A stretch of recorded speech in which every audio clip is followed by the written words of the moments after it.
Je dois annoncer à tout le monde que Madame Garnier de Madagascar a été rappelée par son PDG ce matin, urgent. Elle m'a dit je n'ai vu personne. Est-ce que tu veux m'excuser auprès des forts optimistes et expliquer que on m'a envoyé un billet d'avion, je suis rentrée sur Paris.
كله عندك امبيانس. نعم. عارفين. تخدم تراديكسيون. عارفين ممكن يتراح. صحتك السيدو.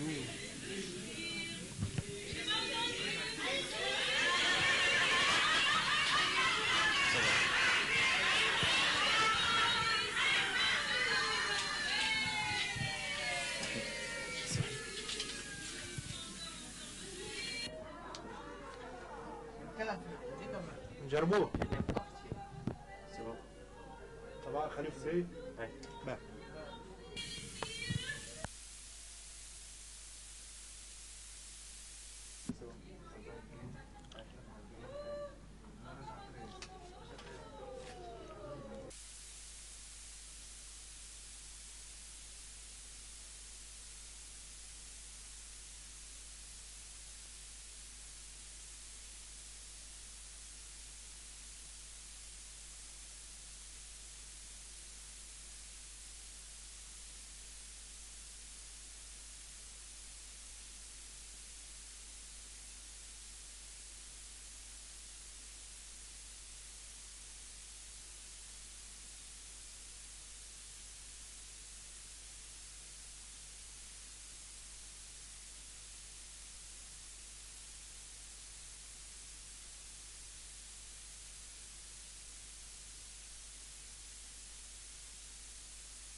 Are you okay?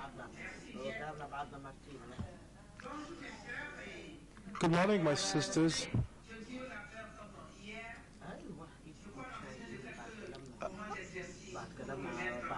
Sorry, I have to check the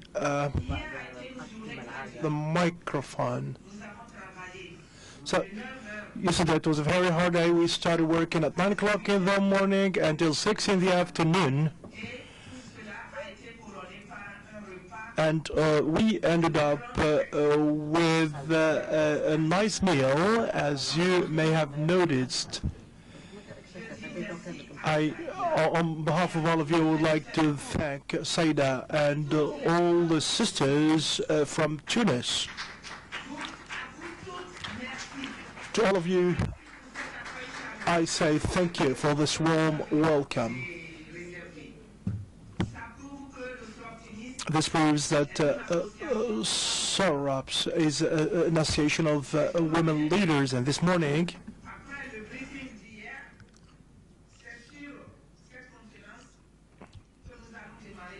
we will start our day. We are late, and I would like to ask my sister, Tabdullah Sibili, to just sum up what we did yesterday. The floor is yours.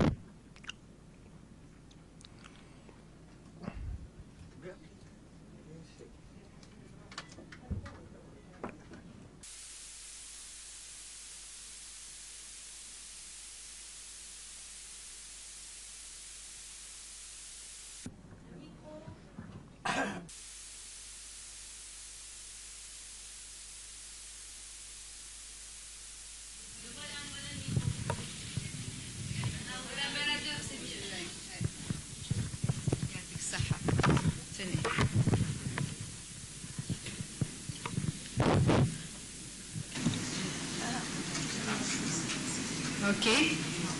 Thank you, Madam Chair. Merci, Madame la Présidente. Je vais faire le résumé des activités d'hier. On the opening ceremony. Lors de la cérémonie d'ouverture,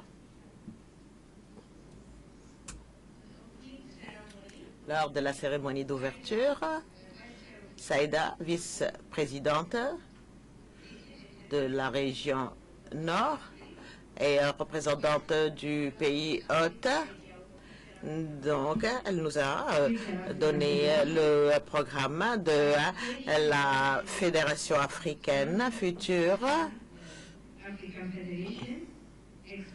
Elle a expliqué donc de l'hospitalité, de l'historique, de la task force récente et le soutien du groupe de travail. Elle a tout expliqué. Par la suite, donc, nous avons allumé les bougies et puis Mariette donc a fait une allocution, Aïcha également, et Madame Faiza, donc présidente honoraire d'Insight Tunisia. Donc, nous avons évoqué feu Monsieur Nansel Oldada. Nous avons observé une minute de silence. Par la suite, nous avons eu la pause café. Et de retour de la pause café, nous avons eu 3 communications par Madame Faiza Kafi sur les femmes et les changements climatiques. Et Madame Aïcha Abraham, elle a parlé de la Fédération africaine, les objectifs de la Fédération africaine qui ont été discutés. Et nous avons soulevé donc les points qui ont été discutés le matin.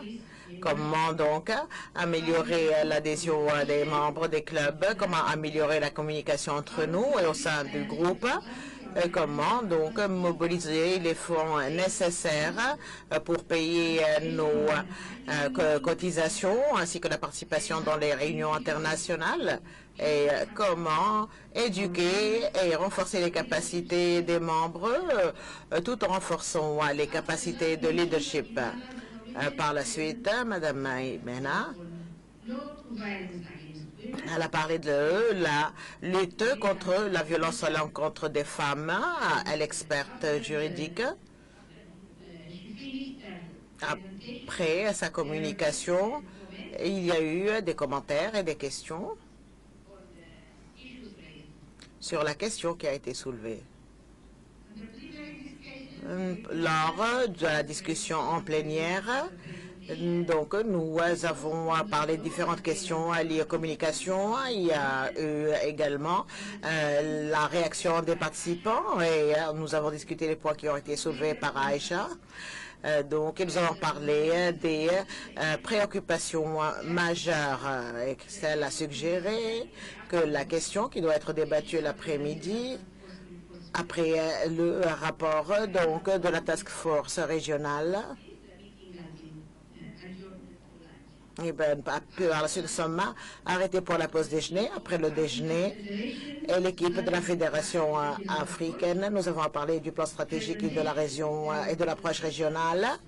Il y a eu des communications sur le plan stratégie pour la future Fédération africaine. Elle a été présentée par Saïda. Et le rapport de Task Force de l'Afrique de l'Ouest, ainsi que le rapport de la Task Force de l'Ouest qui a été présenté par moi-même et par Saïda par rapport à nos régions respectives. Et à la suite des rapports, nous avons relevé les principaux défis. Et les défis sont les suivants, donc le manque de communication pour faire acheminer la formation vers les clubs et au sein des clubs, comment augmenter le nombre d'adhérents. Nous avons parlé de l'extension, même si nous augmentons le nombre de nos membres, donc comment les fidéliser. Les fidéliser représente un problème.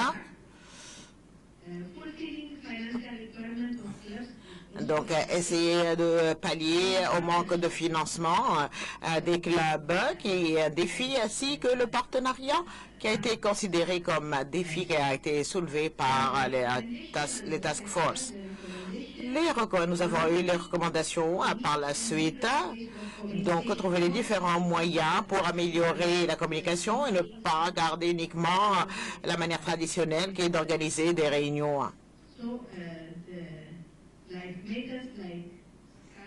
On peut utiliser Skype, partage de responsabilités, comment déléguer les responsabilités, mettre en place des mécanismes afin de renforcer la communication entre les clubs et au sein des clubs.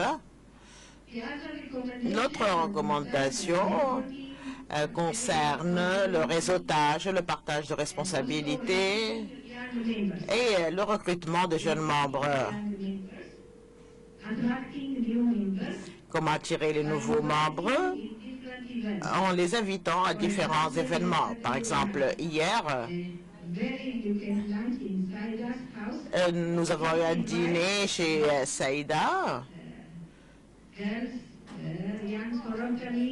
Donc, inviter ça aurait été bien, donc inviter des jeunes sœurs optimistes, trouver les meilleurs moyens donc pour mobiliser les fonds. L'expérience du Kenya est un exemple pour nous toutes. Et là, je voudrais remercier les organisateurs pour la préparation de cette réunion. Je vous remercie encore une fois.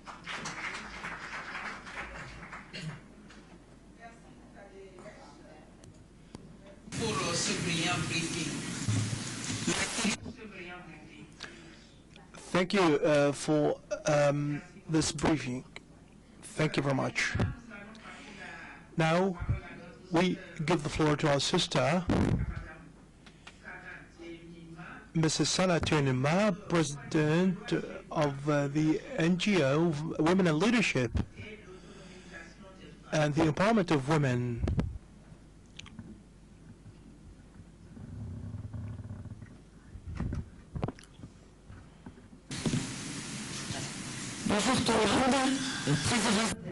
Good morning. I'm really very happy to be among you. My name is Sana Turnima. I'm an engineer, and I'm a business woman, and I'm also the president of the Family Leadership Association, which works to promote the competence of women.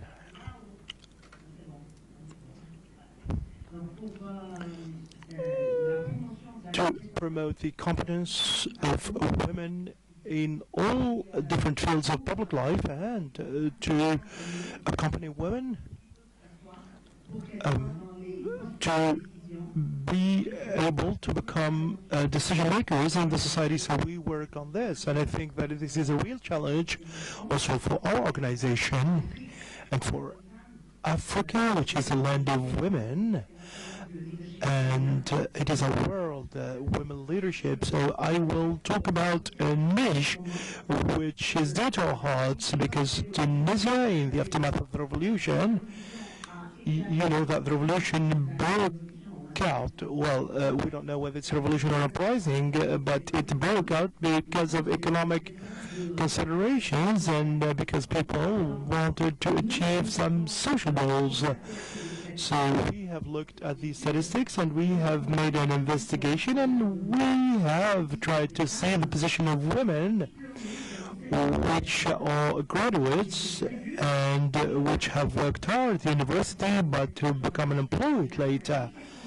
And we ask the question, what can we do? How can we construct this potential of young women to build the post-revolution Tunisia?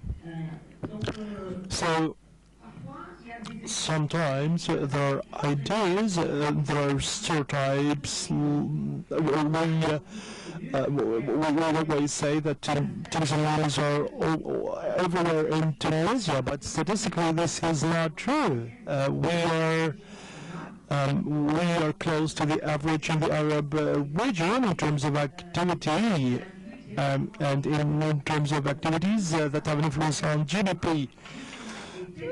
So the parallel economic activities are so dominant. We see women everywhere, but statistically they're not. In fact, the world average is 52.7%, and we in North Africa,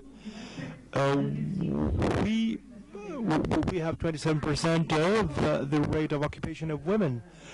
So this is confirmed by a recent survey in 2011 by the General Union of Tunisian Workers, the UGTT, which is the main trade union organization in Tunisia.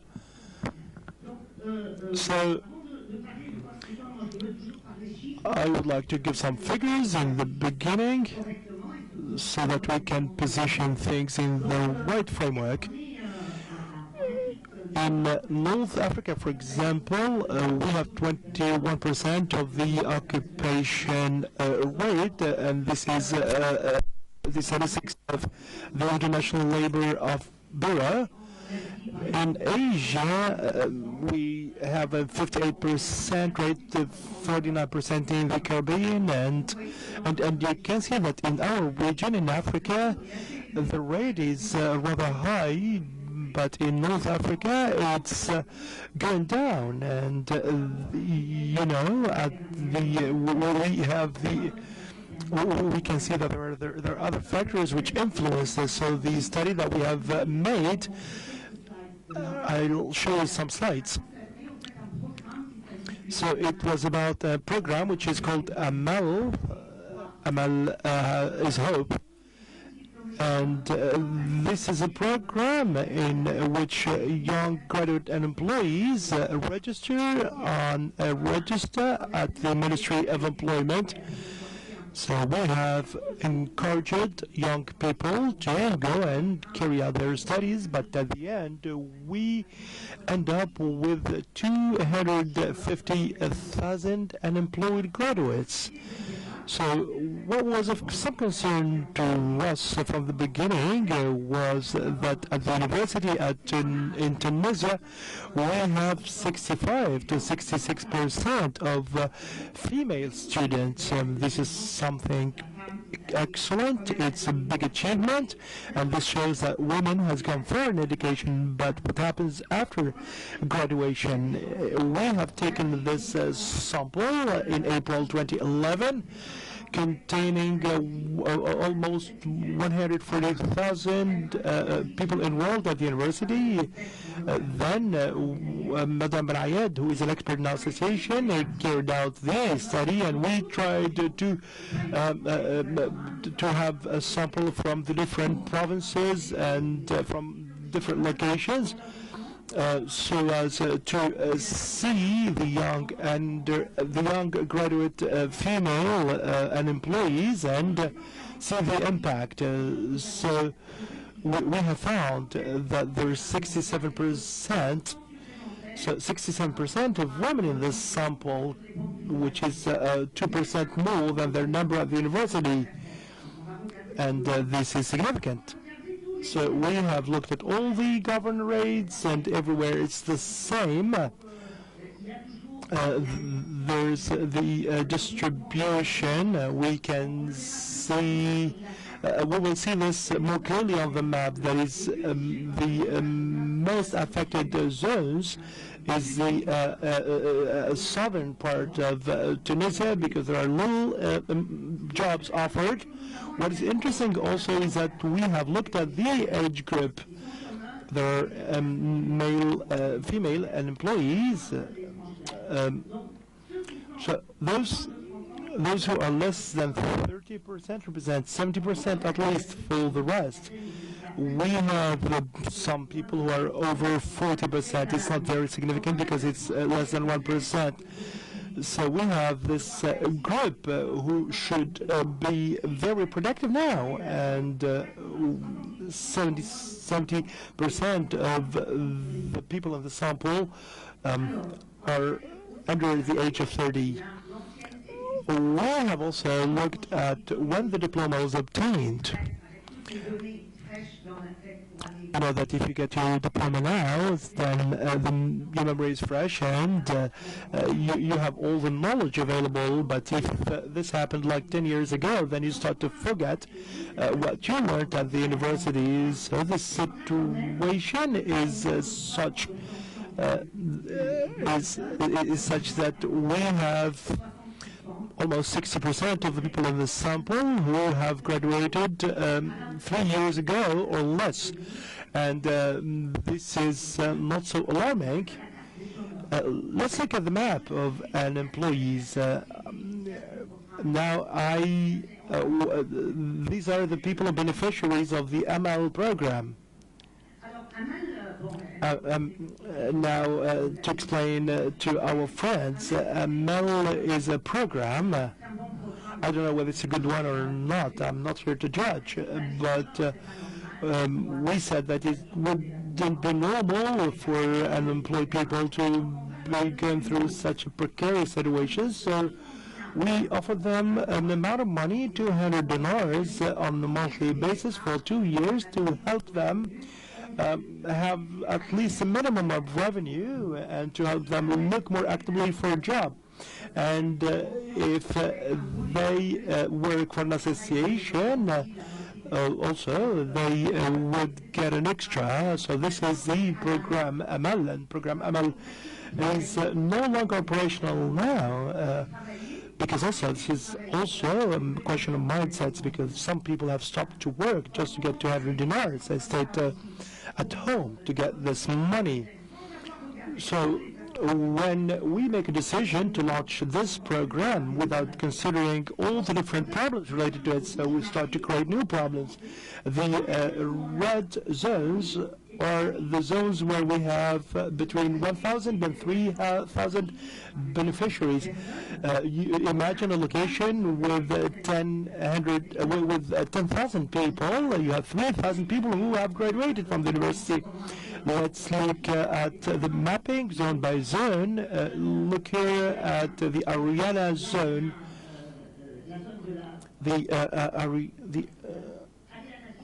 The city of Ariana, of course, Ariana is part of the large Tunis area. So the problem is a general problem, in fact, and look here at the north and the northwest, it's not really much affected, but if you go to the inland areas and to the south, and you have more red areas, in fact, and if you go to the deep south, you can see that, and that's why the mining region of Gafsa, and if you look to your left, people, they take long years of education, and they hope to work in the local phosphate company, but they end up unemployed. And also the border region with Libya is also an area with a lot of problems. People in the south, they invest a lot in education, but at the end there's little return in terms of job opportunities. So what did we do also? When we read this map in an absolute manner like this, this is the number of beneficiaries, but if we look closely at the population of graduates who are unemployed with respect to the whole population, then the map changes. And you look here, you have this red color in the south. And as I said, you can have locations with 10,000 people, of whom 3,000 are unemployed graduates. So I'm not going to say the same thing again. The ratios change. What did we do also? We said that we have some stereotypes. So for years we have said that people who study literary studies or human sciences are more or less likely to find a job.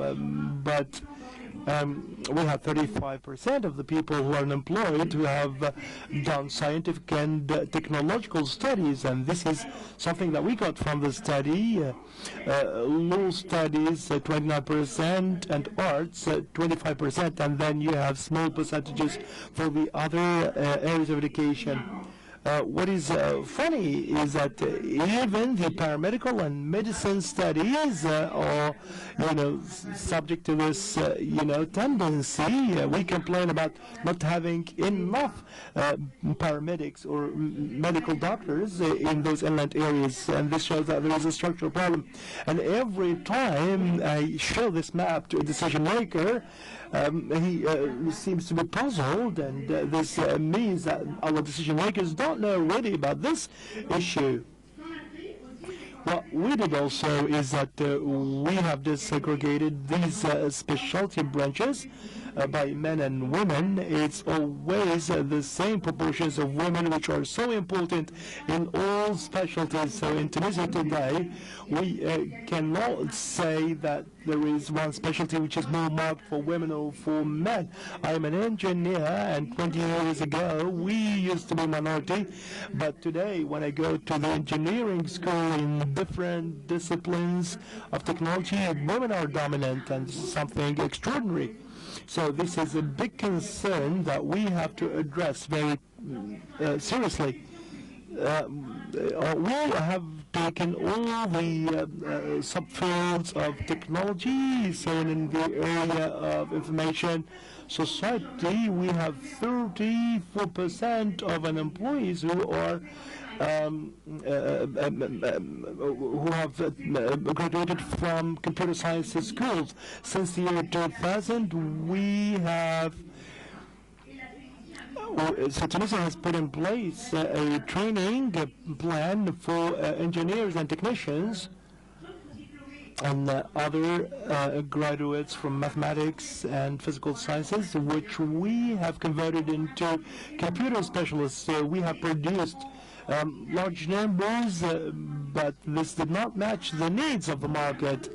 So we have produced people with some, wide knowledge, but this is they don't know, they don't have the exact kind of specialization. So these people know bits about different things, but they are not real engineers, and this is for technology sciences. So if we decide one day to have a technological pole in the south of Tunisia to build the Libyan technology, then starting from Tunisia, then that would be a good decision because we have the right people there. On the other hand, women in Tunisia are real pioneers, and if you look at judges, lawyers, physicians, pharmacists, we can reach rates. 72% of pharmacists in Tunisia are women pharmacists.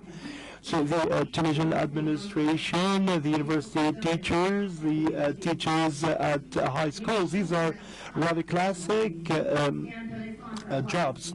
Also, it is interesting to know that 30% of judges in Tunisia, when we eliminated some judges accused of corruption in Tunisia after the revolution, there were no women over than 59 people who were accused of corruption as judges. So these are statistics. I'm not going to dwell much on that.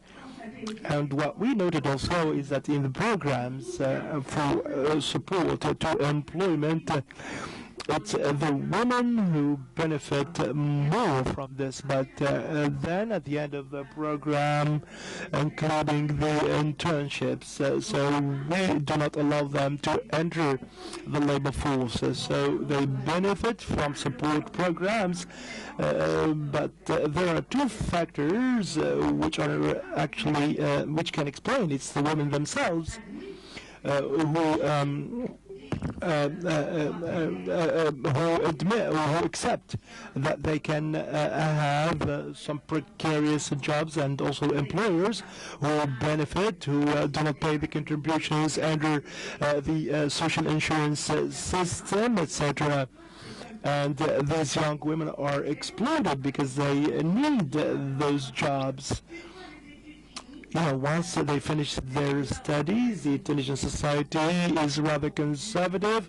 In the inland areas in the south, if a woman has no reason to go into the public sphere, she would remain at home, and she's like dead. So she would accept any kind of job, even precarious jobs, even if she has graduated from the university. And thus we are fighting today for citizenship enterprises, or citizen enterprises. We did not limit ourselves to the study. We have taken another study which was carried out in the beginning of 2012 by the Ministry of Development. It's something which is available online under the title White Book. And this has focused on the investment possibilities in the different regions of the country, and we have met a lot of potential from women.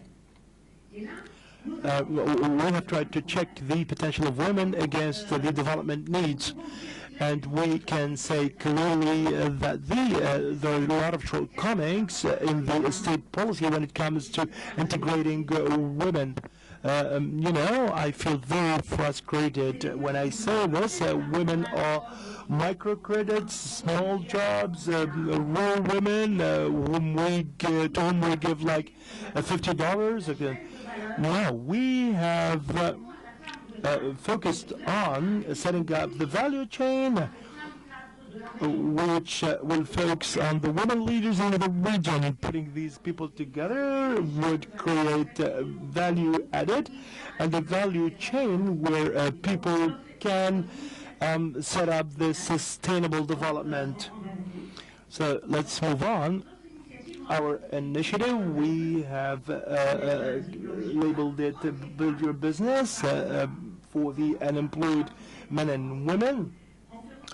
And we have ended up with 80% with women candidates in the program. So we have taken 5 priority governorates and set up priorities, and we have chosen Kirwan, Rihanna, Gafsa, Saliana, and KEF. In each province we have taken 12 candidates, and we have trained them and introduced them and mentored them so that they can have their own business, and we help them also to get the proper kind of funding. This is an initiative that we managed to have with the Canadian Fund for Integration, the Ministry of Professional Vocational Training, and the SME Financing Bank. We also worked with ENDA for microfinance if the project does not need a lot of money in the beginning, and we have mentored these people and coached them. The perspectives of development of this program, yes, we will help these women in the rural areas, but we will add a value-added layer where these women can valorize their products.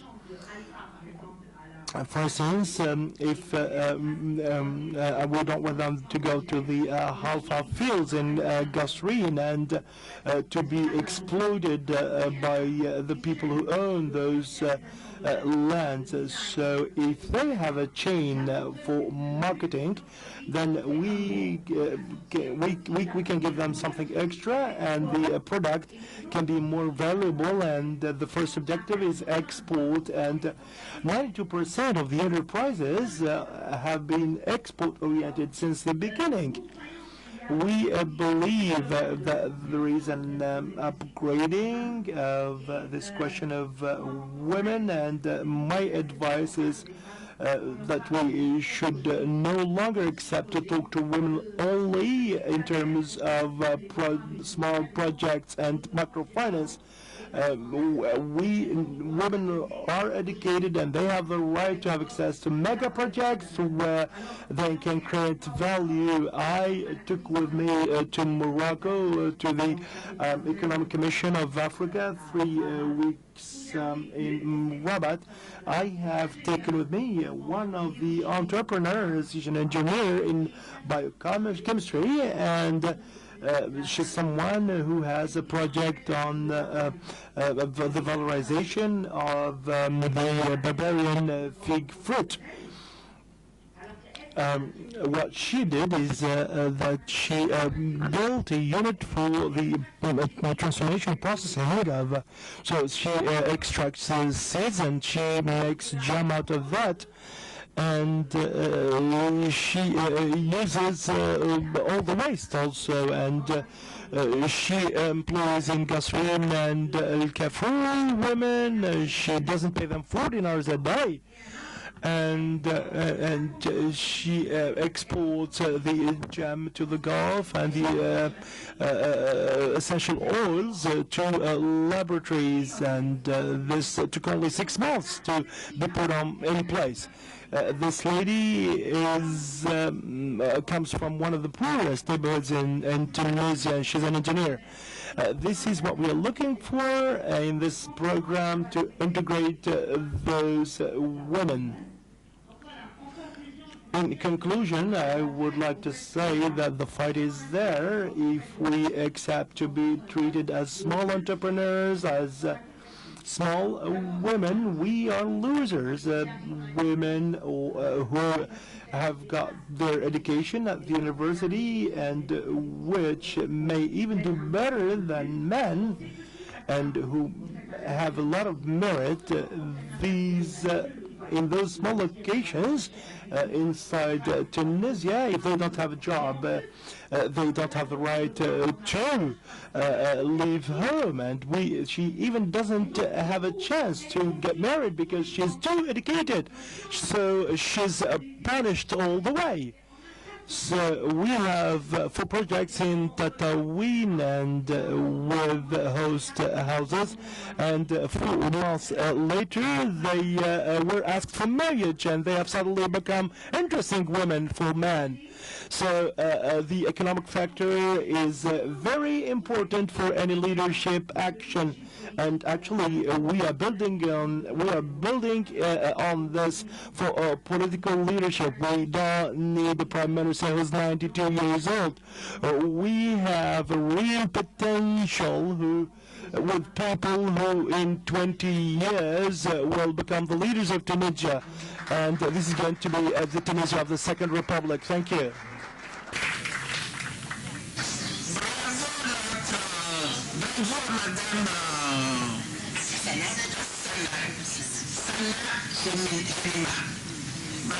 Thank you, Mrs. Saner Nima, for this presentation. Dear sisters, I think we have many things to retain from this presentation. And our sisters, we from in South Africa, we have a different idea about the Tunisians. And everyone was saying that in Tunisia, women were totally autonomous, and they were saying that everything was good for Tunisian women. However, we observe and we see that we clearly have the same issues and the same problems to face, whether in the north, in the south, or even in Europe or in Americas. Women have the same problems, and this is why we need to be together and to work together in all countries. The woman is always oppressed. Even if they are educated, if they go to university, they can't find, for instance, a husband, and this is a common problem. I will tell you a short anecdote. Some years ago, Mrs. Traoré told me, well, Suzanne, we have to introduce our children to each other, and probably they will marry, because whether they go to university or not, they have the same problem. Our girls can't find a husband, and so when the heads are well filled, they don't find an appropriate head. And we still have them with us, and we are not desperate yet, and we will continue. So optimists have an important role to play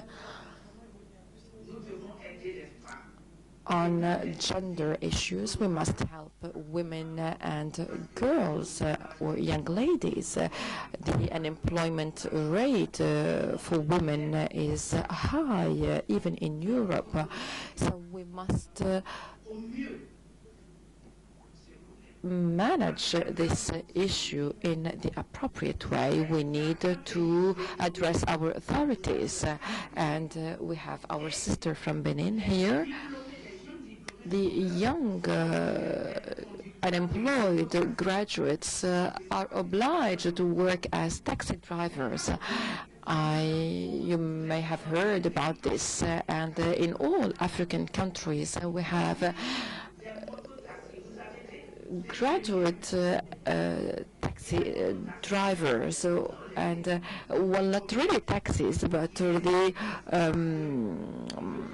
motorcycle taxis, because they do this because they can't find a job, and this is really astonishing. And now when it is really a case and an issue worth considering. We have engineers who come asking to work as housemaids, and we need to find something to do. So optimists, we need to be mobilized and to face this challenge.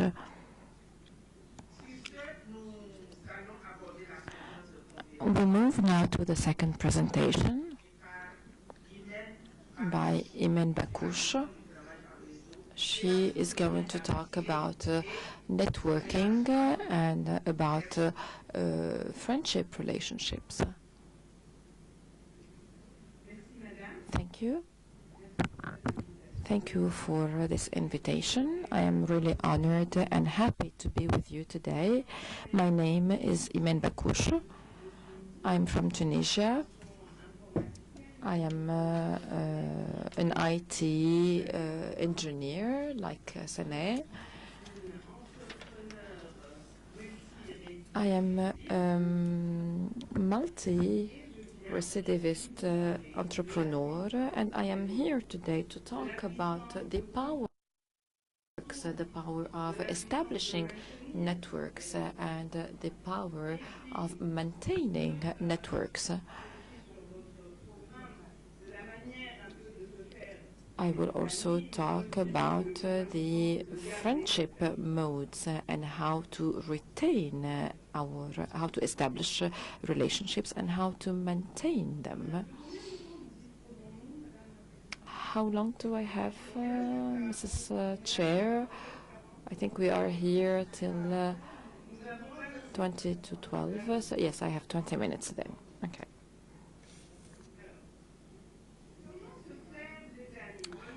So how do we make friendship relations? The question is, how in your daily lives, how do you know your friends? Try to think about your best friends. How did you know them? Yes, the secondary school, or at within the Soroptimist context, or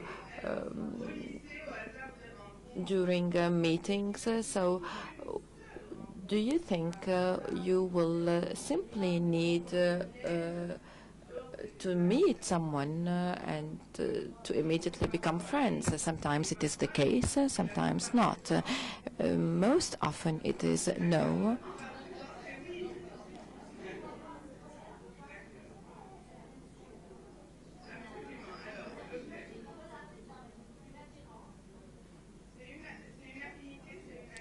So it is a question of affinity, and the real question we are asking today is, how can we be sort of attractive to have more friends?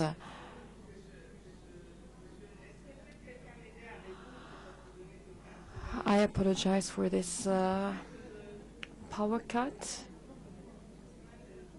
for this technical problem.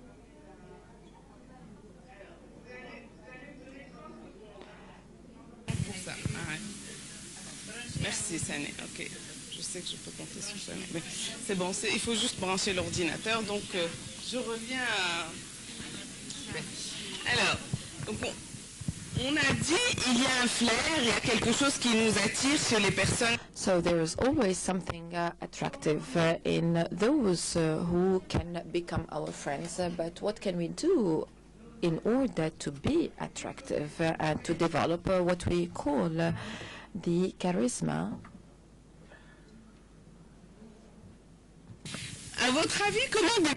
So according to you, how can you develop your personal charisma, your that thing that will make people, other people willing to talk to you or to become your friends? And to build this long relationship. So I heard someone mentioning communication. I think we all agree on communication as a key term. Yes, so communication can be either verbal or non-verbal, and in any communication, the choice of the words is only 7% in terms of the impact you may have for the message. The rest of the communication is non-verbal, which means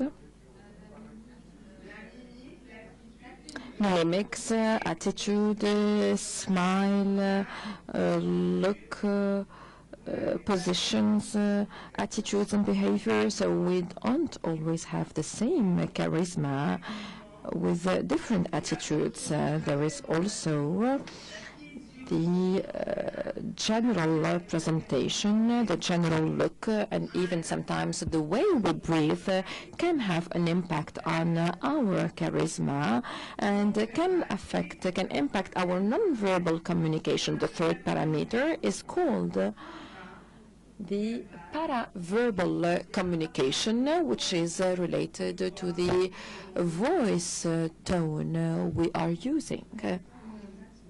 You don't have the same impact if you adopt the same tone and if persons are no longer able to focus. So you need to have pauses, you have to change your intonation and to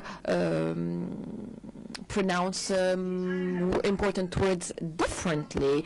This has an impact on your communication, and experts quantify this at about 35%, which means 5 times more than the word choice. This means that what you are saying is not very important. What is more important is the way you say things. We have some English speakers here, and the original English sentence is, it doesn't matter what you say, it is how you say it. This is the important thing. We may listen to a very beautiful discourse or speech by Martin Luther King or Madiba, and we actually don't remember the words. Can you remember the words used by Sané in her presentation? Probably not. You may, however, remember this presentation, remember the way of this woman committed in the future of her country, and this has an impact. I am sure you agree with me. To sum up, 35% of the voice tone, what we call the paraverbal communication, and we have about 63% left for the non-verbal. So we can stop here on the strong and weak points of the non-verbal, paraverbal, or verbal, but as we only have 20 minutes, we can dig in the available literature And we will rather explore the other characteristics of the personal charisma. This is really important.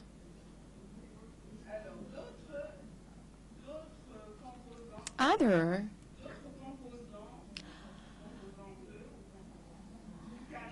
components of personal charisma, apart from communicating with others,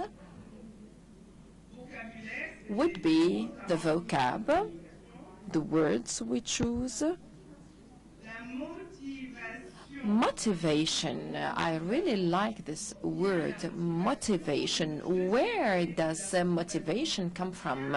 I think it comes from the inner communication, what we say interiorly today in your hotel room and when you wake up or when you are dressing. What are your thoughts? You may think about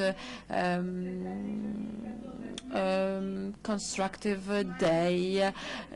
You may think that it is your day or your season. For us, for those who understand Arabic, we may say that the country is going into a wall. We may think that we are not lucky. Whenever I try something, it doesn't work. All doors are closed. And when we really think that all doors are closed and that or that the door is wide open, we have to, even when the doors are open, we think about a trick or a trap, and we need to be optimistic, and we become optimistic, we become motivated thanks to this inner communication, what we are saying to ourselves and how we say it.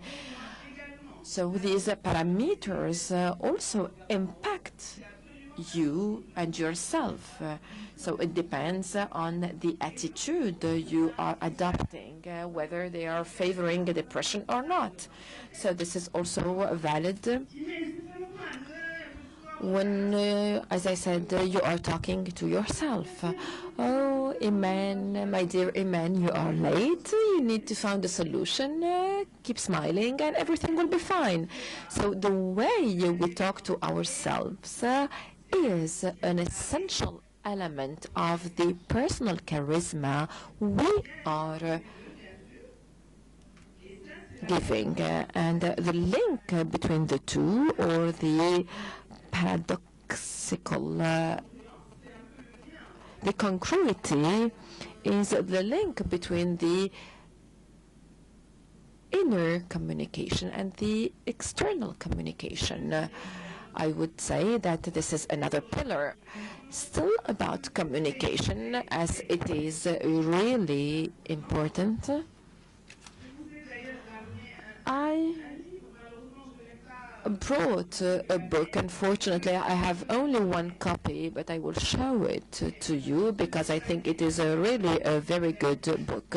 It was written by a man called Stephen Covey. He died last year. And he says that the quality of my life, the quality of your life, depends on the quality of my communication. The quality of your life depends on the quality of your communication. So I really feel jealous. I'm jealous of Samia, who came with her morning exercises, and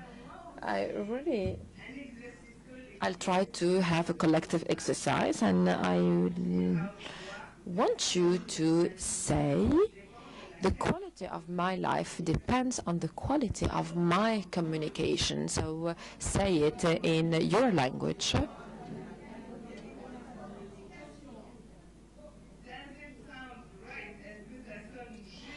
Does it sound right? Who really thinks that it sounds right for you? So if you think that it sounds right for you, please raise your hand. Yeah, it's small majority. This is democracy.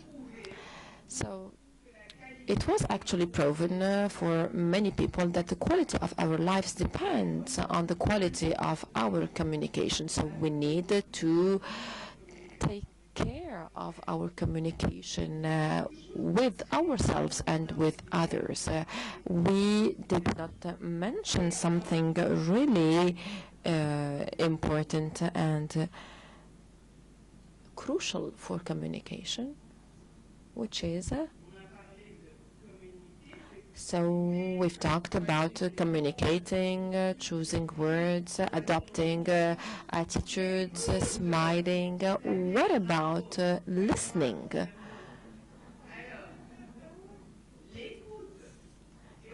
The capacity of listening, and we have the law called 2080, which says that for instance, less than 20% of people have more than 80% of the wealth. Less than 20% of your clients are at the origin of 80% of your figures. So this is also applied to the concept of listening. However, God made us in a way that we have one mouth, two ears, and 2 years. So we have more perception organs than expression organs. Therefore, 80%. We should invest 80% of our time observing, and this is called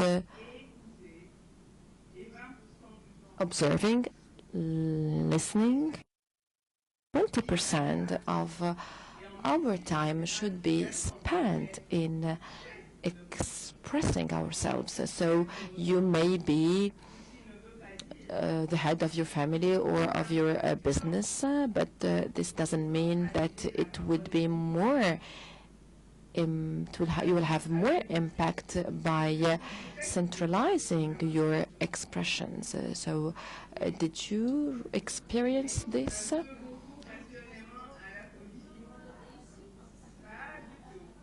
Not at all, probably. So this law, this rule of 2080 is relying on the idea that in communication it is really important to focus on the way we communicate with ourselves and with others. We need to have a harmony between what we are saying and how we are saying it, but we must also listen to the other before focusing on what we want to say to this person. D'accord. J'aimerais simplement reprendre ma présentation.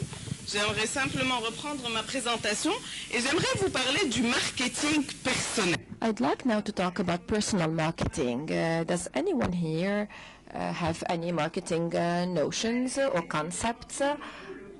Sene, you are really a genius. What is marketing? Marketing is used to sell. It is also a state of mind in marketing in general. Yes? Yes, it is selling and buying. Why not? It helps enhancing anything, whether a product or ourselves. And this idea of enhancement, there are some key notions in marketing.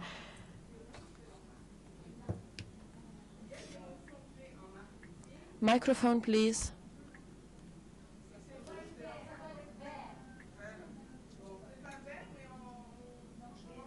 The microphone is not working.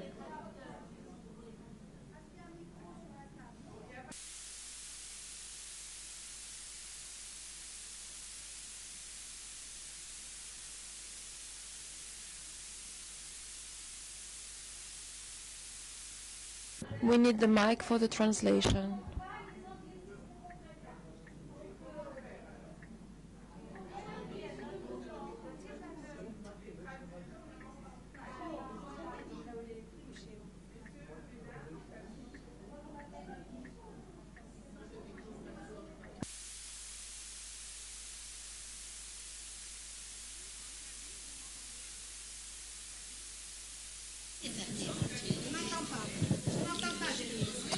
Bonjour.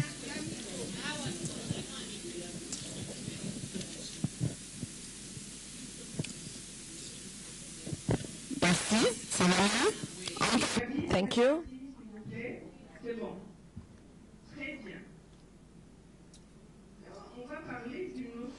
I will now talk about an interesting notion, which is personal marketing. There are many notions and concepts in marketing studies, such as the targeted segments or portions of your market. And another important notion is IUSP. Unique selling proposition. What makes you unique? Why would I buy this red computer or this red and white scarf rather than another one? What makes this scarf unique for me? Why would I buy it rather than another one?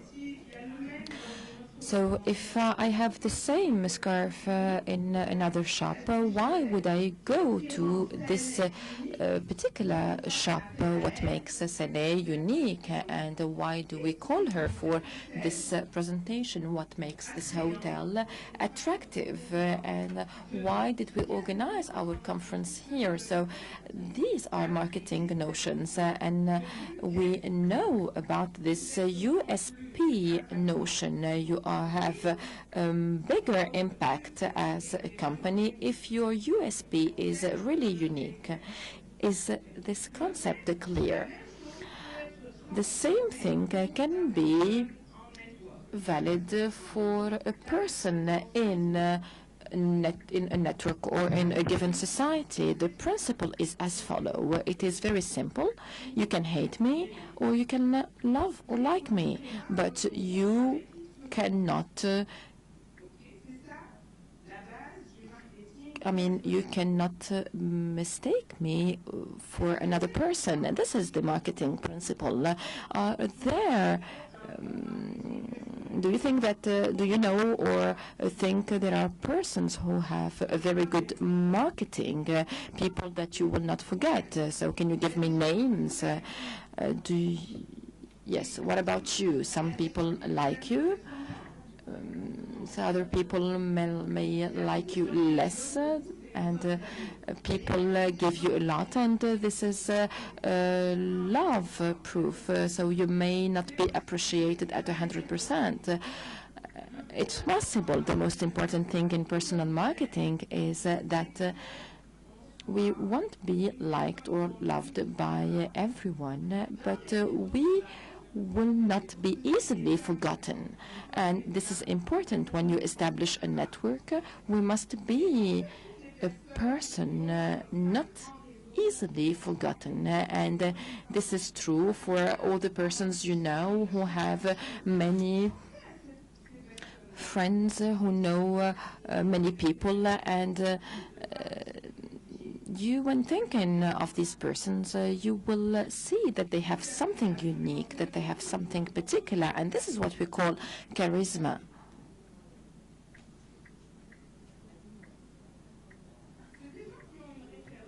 So these persons have a unique reference. It can be their references, their studies.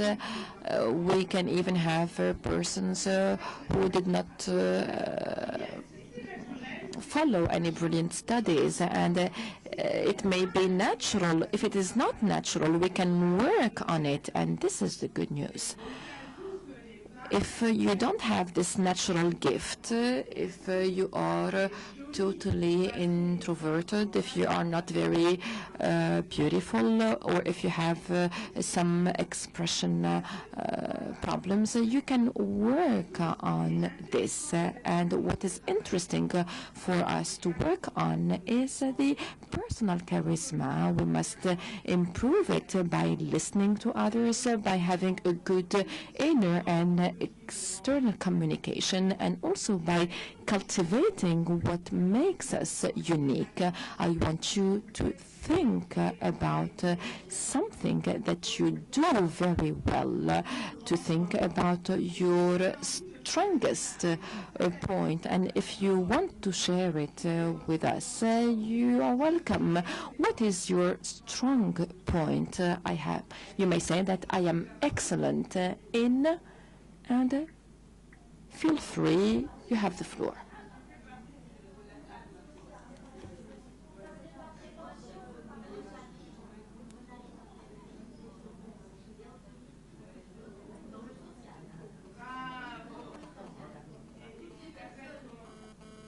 Microphone, please.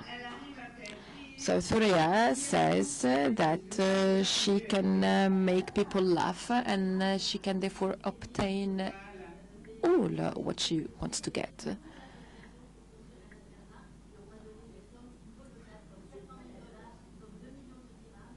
Microphone, please. Did you hear that? Other strong points?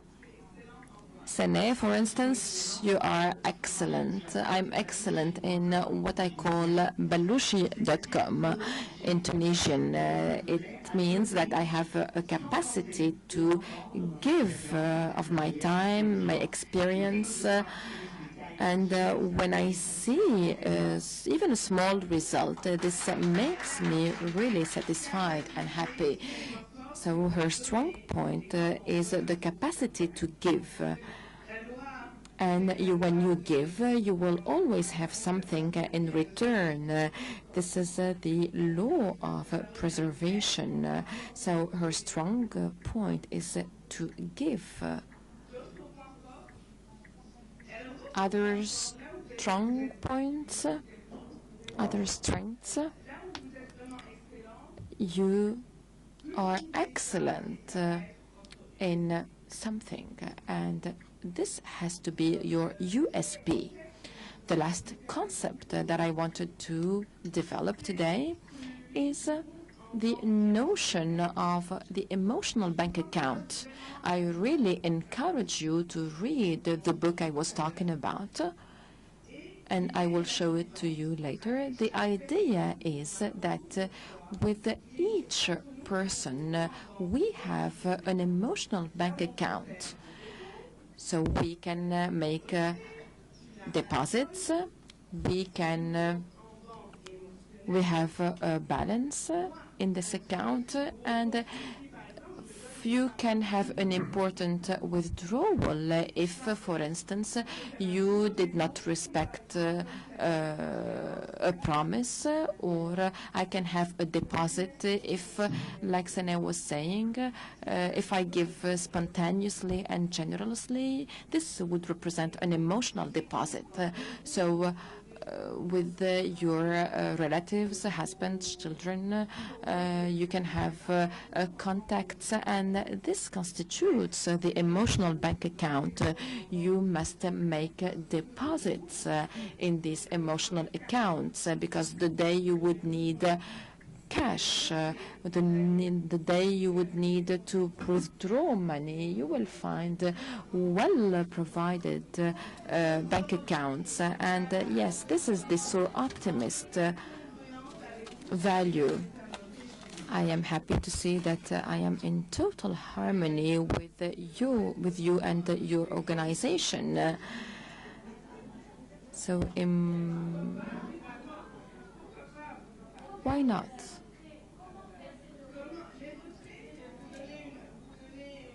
Yes, so the withdrawal would be made when you don't fulfill a promise. And Sene wants to give us an example. Yes, I will give you a short example. Whenever I travel, and last time I went to Paris and went to a wrong address, and I found myself in an important event, and I started asking people about the place I wanted to go to, and for the metro it was quite problematic, and the persons I was asking proposed to drive me. So these were drivers actually, and they took me in a VIP car, and I found myself at 5:30 p.m. in Paris. So I was really lucky to meet these two drivers, and this was really good thing. So this is an example of how you can need, for instance, persons when you are moving. And let's imagine that your emotional bank account is full. You helped your friends when they were sick, when they wanted to help with their children, and this is what we mean by a full bank account. So when the day you would need their help for anything, you will find them. So, for instance, if you did not call your friend when her mother died, or when you keep canceling your dinners with your friends, and therefore this is the notion of emotional bank account, whether you did things that make your friends willing to help you the day you need it. This is the notion. Now, how to have friends, how to make friendships? Yes, to have a smiling attitude, to give, and again, we've talked about the 2080 rule, and by making these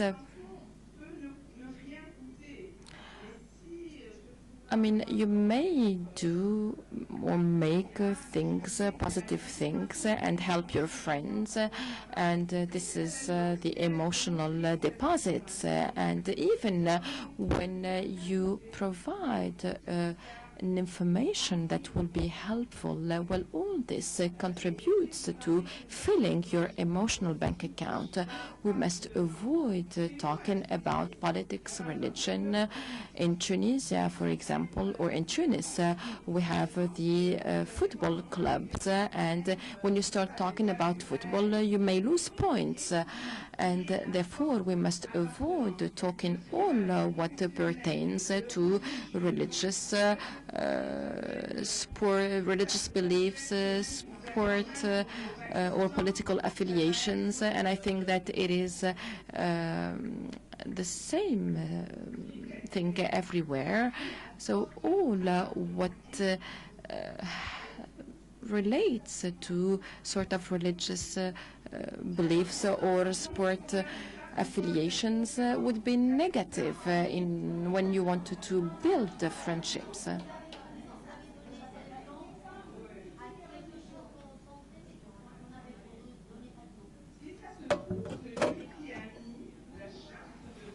I think that the person who has elaborated the Charter of Sir Optimist was thinking about these concepts and about the way to make and to maintain our friendships. So you must not start any polemics. You must avoid any contradicting views. Once I had a young collaborator of mine, and we were at a meeting, and when we left the meeting, she was quite surprised. She said, how could you, Iman, allow the person to talk in that way? You did not even correct the wrong terms this person was using. And I actually explained that it is a choice. You can choose to defend your position and to be and therefore you risk to not to get this business order, or the second choice is to listen to the client And to avoid any personal contradictions, well, you are here for something, for a purpose. We were not at that meeting to build any intellectual relation or to have any conflictual discussion. So you can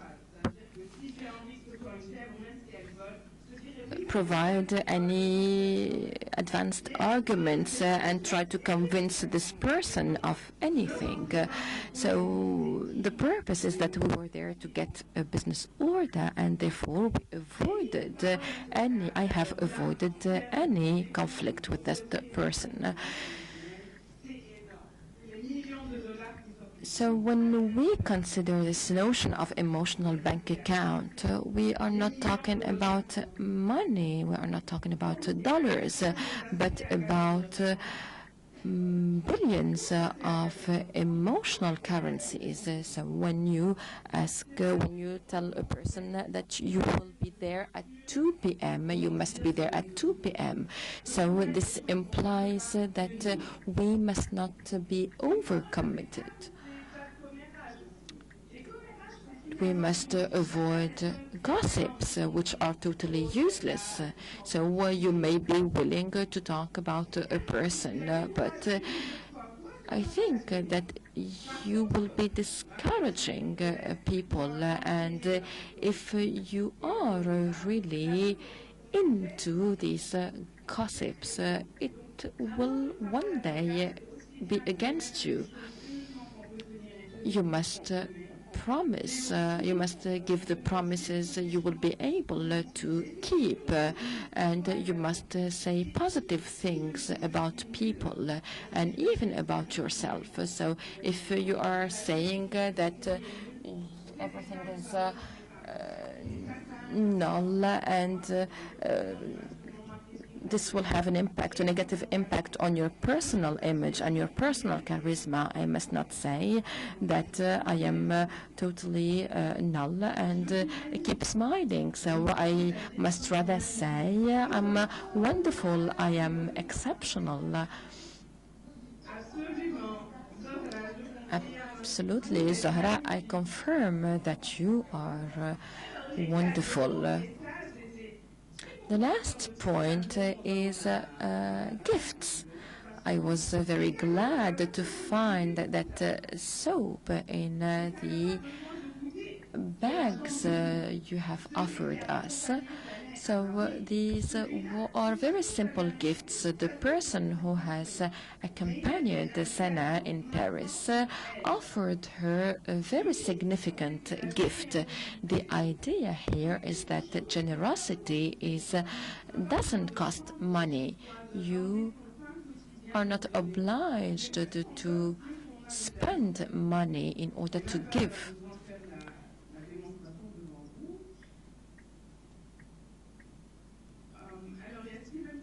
And Stephen Covey was saying that 97% of success depends on relationships and on communication.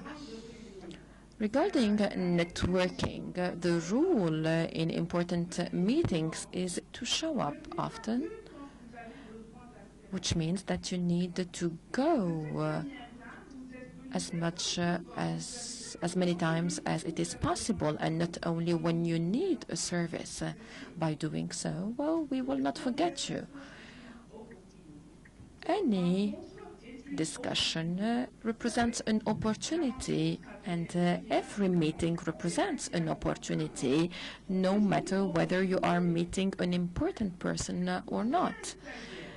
Take a trainee, for instance, who has who has no money and no important relationships.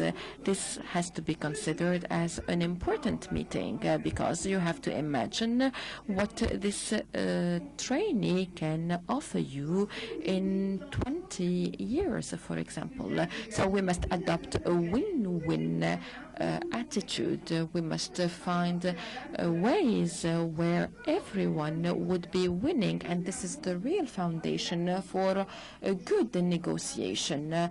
So when I I must provide good deals for persons in order to have good deals in return in the future. We must have good synergies, and by definition, synergy is 1 + 1 is more than 3, which means that when I offer ideas or information, if I imagine you are a painter, an artist, and I may have an office where I wanted to have one of your paintings, so this will be an added value, and it will be more profitable than having paintings in a cupboard or than having empty walls. So this is a very simple example of synergy. We need to look for synergies. When we meet someone for the first time, the eye contact is important. It is important to look, to have a straight and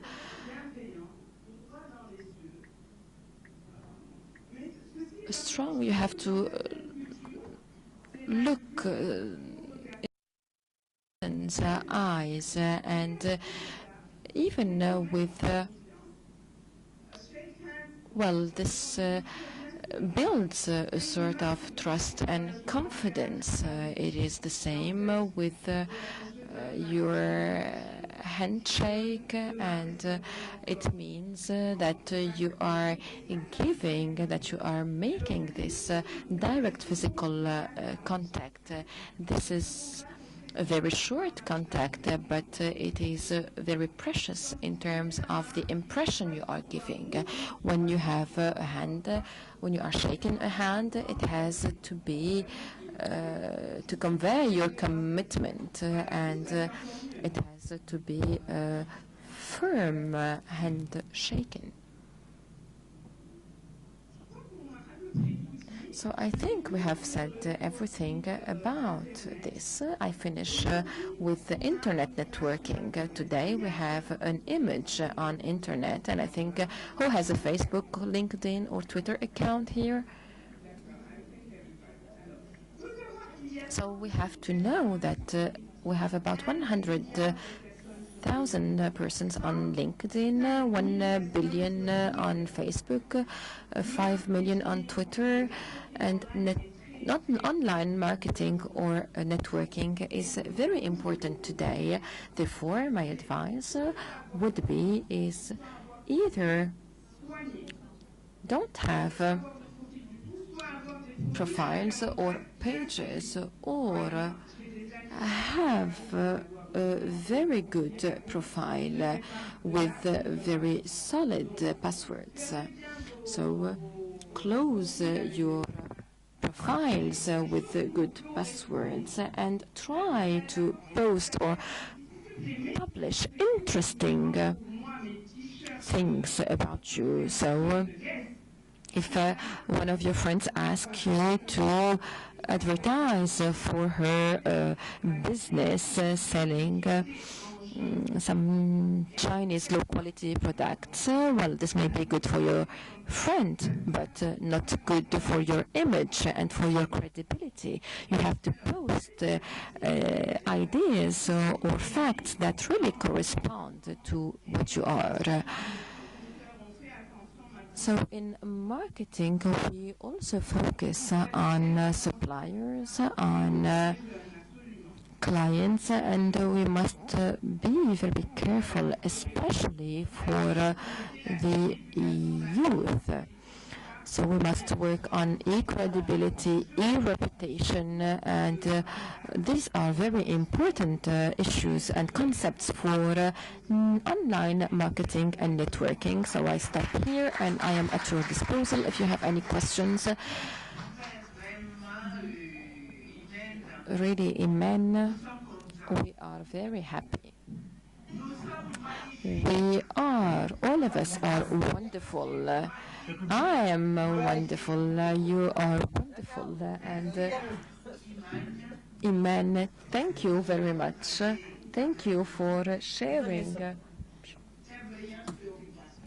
with us this very brilliant concern, because it is a concern. I will add a point as when I think about all what you've been saying, I think that one word has to be and to remain in our minds. We need to be patient. We must be patient. We must not answer immediately. We must be patient. And this is essential in life. We must adopt a sort of self-control. When you are discussing with someone, you want to talk, especially when there are issues on when you are being contradicted. So you must, if you don't have this self-control, you will answer immediately, and this may worsen the situation. So we must be patient, even within our couples. If we are not patient, we cannot maintain this husband and wife relationship. We must be patient with our children, with our husbands. Patience is a key term. Sincerity. Yes, my friend says that we also need to be sincere. When we are patient, we are necessarily sincere. And when we are sincere, we are patient. So thank you very much. We will move now to the Q&A session. You have the floor. Ma sœur est là pour servir d'intermédiaire. Merci, ma sœur Sorop, présidente. Alors, nous allons ouvrir. Thank you, Mr. Chair. We open the debate now, and we will take any questions for the first speaker.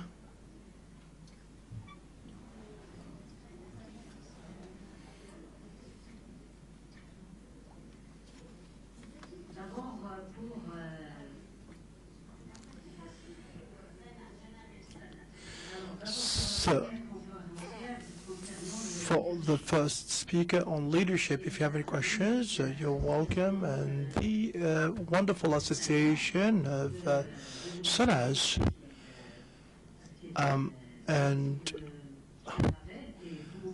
I will ask her to have a label and to start to sell it, because what they're doing is wonderful. The work she's doing with her association. In Morocco, we have an association which is called Zagora, with over 1,000 members, and it deals with microcredits for young people and women who live in bad economic conditions. The work they do is wonderful, but it's just for microcredits. And as Sarah said, the graduates who are unemployed, they have the capacity and the potential to do a lot of good things and to set up large enterprises and to employ other young people in need. So what Sana is doing is wonderful, and if possible, if we could have a collaboration or partnership with other countries, including Morocco, my country, and if we can do the same thing in Morocco, and if we can learn from what they are doing, then this would be the very spirit of Soroptimism. We invite Sana to visit us in Marrakesh to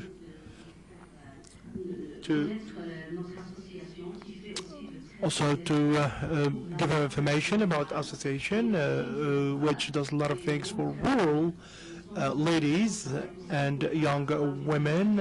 We also work for the benefit of rural women, and we want Sana to see this on the ground. I would like to thank Sana for her brilliant presentation, and also Iman, who has taught us a lot of nice things, actually, and she's going to most certainly give us more assurance and confidence. I would like to invite the room to ask the questions that you wish to ask. Okay, so please raise your hands if you want to ask a question.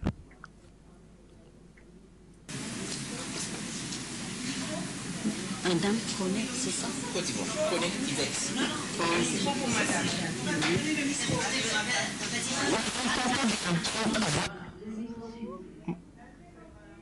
Vous présentez le pays que vous représentez. And please say where you come from. What is your country?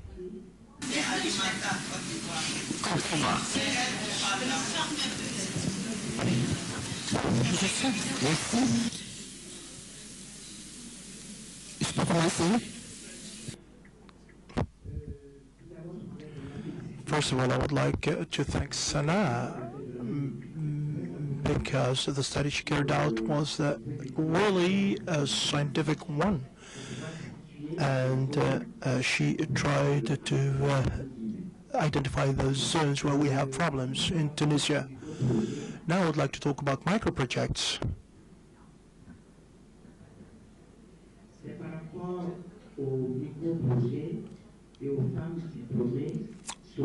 Regarding the unemployed graduates and micro-projects, you said that you don't really want that we talk much about micro-projects when it comes to women.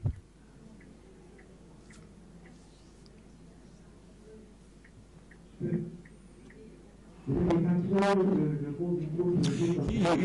don't like the word micro-project when it comes to women, and you're thinking about larger projects, but in rural areas, I think that women don't have enough resources to have the possibility to set up large projects. I think that micro-projects could be a starting point, and they may evolve into larger projects.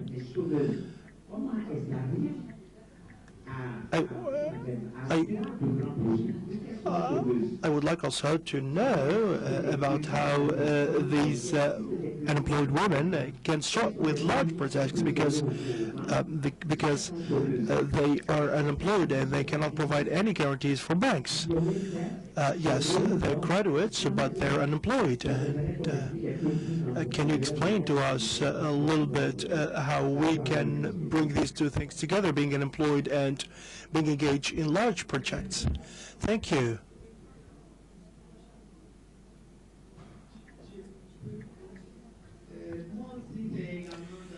I would like also to, I'm from the Ivory Coast, and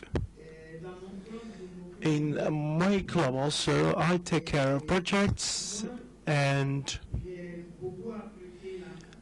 I really liked the first presentation, and I'm in favor of large projects. And I really encourage the idea of women engaged in large projects, but in the framework of Soroptimist. We have only available small amounts of money to invest in projects, and here I would like to address Mariette, and I would like to know, in the framework of projects, are there any possibilities for funding larger projects which are larger than the ones we are used to, because small projects could be helpful, but they may not have a real impact. Thank you.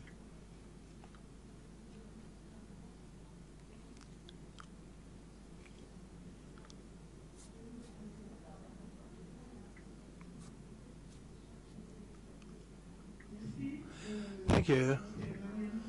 I'm Mariam Traoré from Ivory Coast, and I would like to congratulate Tunisia on the educational level of their women and girls. We are women, and we have visited the project on Friday. We went to a school, and I liked it so much to see that there were 34 girls and 40 boys. I would like to ask the Sorabs of Tunisia, or the people who know about this, how did you get to this level of education for girls? The schooling rate, the ratio girls boys, which is really proportional, because in the north, in our country, we have a problem, and it's difficult to understand. It's difficult to understand for us we really want to know the explanation for this large number of girls in schools in Tunisia.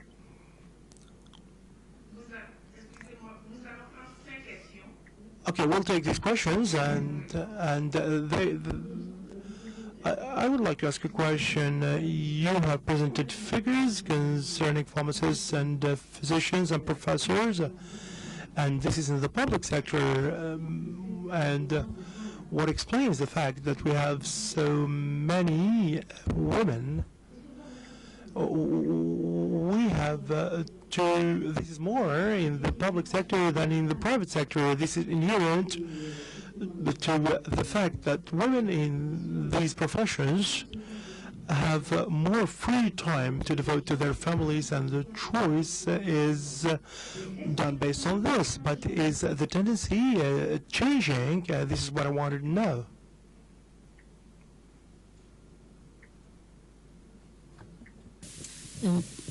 C'est la dernière question. I would like to thank the two speakers for the quality of their presentations, also about communication, and we have learned a lot from Mrs. Ghanima concerning the programs and all the programs. This is a recent study which was carried out in 2011. Other studies were carried out earlier, and the impact study, the studies on poverty and the impact on women, I would like to give my opinion on that. In fact, on the level of inland areas, these development programs, even if were intended for women, women did not really benefit from them. And I think it's up to Madame Ghanima to give me her opinion, because in fact, even if in rural areas it's always men who take the revenues. When we say that the programs are for women, generally we give funds to households. Even if we say that these programs are for women, let's take the case of handicrafts, or the breeding and agriculture, the revenues, and this is something that I discussed with politicians local politicians in those areas. They say no. They say that it is men who come to collect or to take the funds. there are two things which are of concern to me. It's really a question of communication, and this is why I'm asking the question. I think that there is the question of mindsets in rural communities where women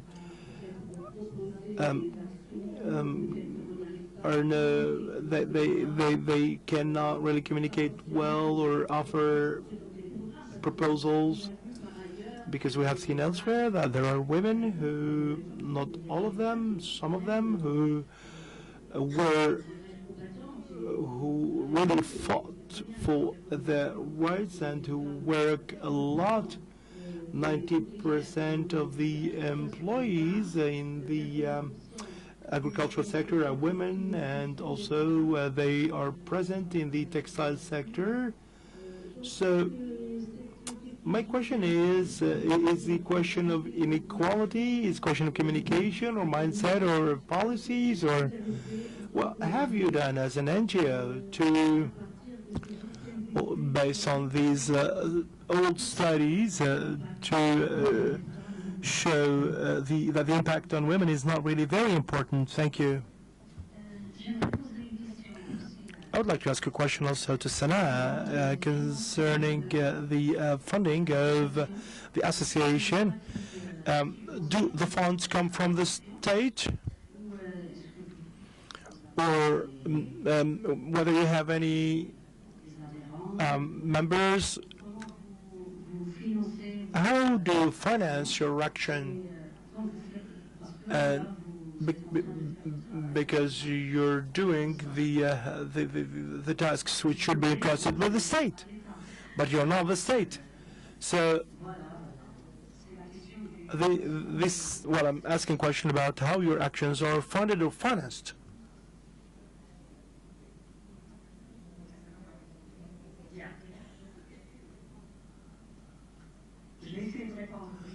Okay, let me try to answer. So, to share this experience with any country, we will be very happy to share this with any country or any sister. Actually, we cannot pretend that we have been completely successful because we are in phase 1, and I would like to say something about funding, because we have sworn not to take a single penny from the government. Microphone, please. Microphone, please. No, microphone. I can't hear you.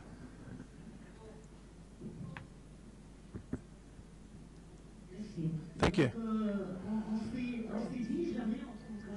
So we said that we would never take a penny from this government after the revolution. Tunisia is in a state of crisis, and everyone knows this, and we don't want to take any money from the government. There are so many donors, and there's so much money that when we give the right structure to a program, then we can get the appropriate funds. We are not a rich association, but when we go to educate full employment, we don't get money. We get some certified training. When we go to the Corporation Canadian Fund, they have financed 5 computer laboratories so that young women can have laptops to be able to work on their business plans. So it's not always, we sometimes get contributions in kind, and it depends on how we present our project and when the funding is important. So we share the funding between different donors, and this is how we can do it.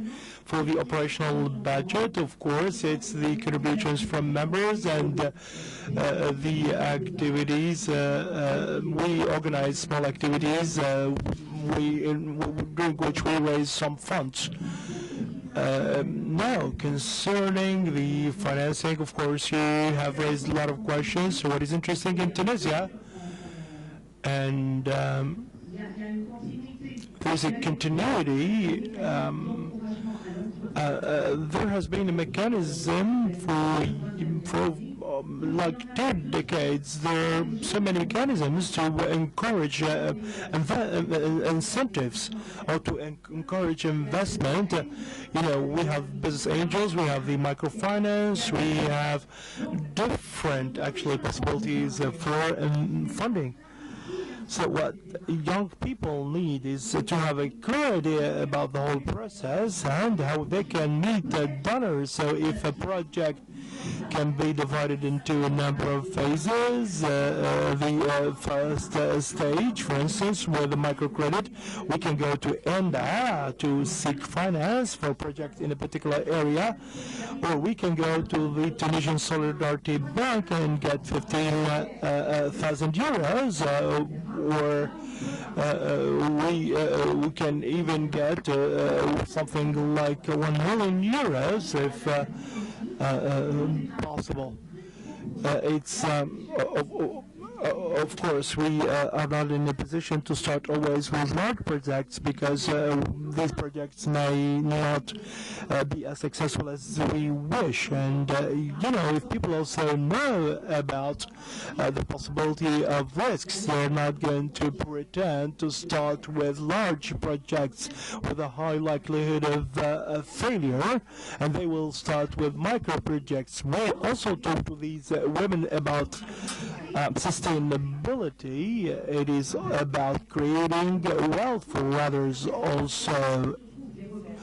This is why I'm not talking about micro projects, because micro projects would help somebody survive, but it would not help to create jobs for others. And we sometimes go in the inland areas and we encourage cooperatives where people share and where we can network people and they can work together. So the role is that of a driver or you know, as a facilitator, which brings people together from different provinces and which helps to build synergies.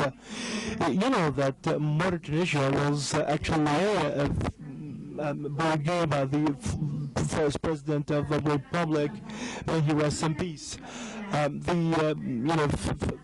Family planning, etc. All these programs were very important in the beginning of the independence. So half a century later, we have this result. And if someone doesn't take his kid at the age of 6 to the primary school, then he will be arrested by law. So, and we know that women are more motivated, and you know, this is why God has entrusted them with bringing new lives to earth, because He knows that they are more patient. The priority development zones. Yes, it is true that men take the revenues, and we know that the model there is a very archaic one. It is very difficult to change mindsets, but we know that in all cases what is interesting is that the community has taken advantage of all this. The last point, I would like to say that even if women are not in the front office, because we're talking about leadership and they should be in the front office, but I would like you to watch the movie by Radu, The Source of Women. If women go on strike, then you will see what happens in small locations. I would like you to see this movie, which is an excellent movie, The Source of Women. And you know, when you're in misery, the best thing is to you know, become an entrepreneur and to work hard. Thank you very much, Salah. You have really shed light on some very important issues, and as I said in the beginning, African women from the south, we envy you. We really envy Tunisian women. And thank you, and we wish you to remain all the time the pioneers. if the police intervenes to oblige parents to take their kids to school, I think that this is a very positive thing. And we are happy to see that you're mobilized. I don't really want to talk about politics in Tunisia, but since yesterday, we heard people. All of you have been mobilized to see this revolution crowned with success, and all of you are really keen on the best management possible of the country. We encourage you. We here, all of us, have heard about Bourguiba and also the other president. And as I said, it has Tunisian women have always been militants and pioneers. Please be always the pioneers, and things will be much better in the future. We have all faced these problems. Be patient, and the future will be much brighter. We will come back another time to Tunisia, and we will hear a different discourse. Time belongs to Allah, and Allah will do the best for this country. Thank you very much. Let's go for a coffee break, and sorry? Okay, let's go for coffee now, and Iman will answer your question after we come back from the break. Thank you very much.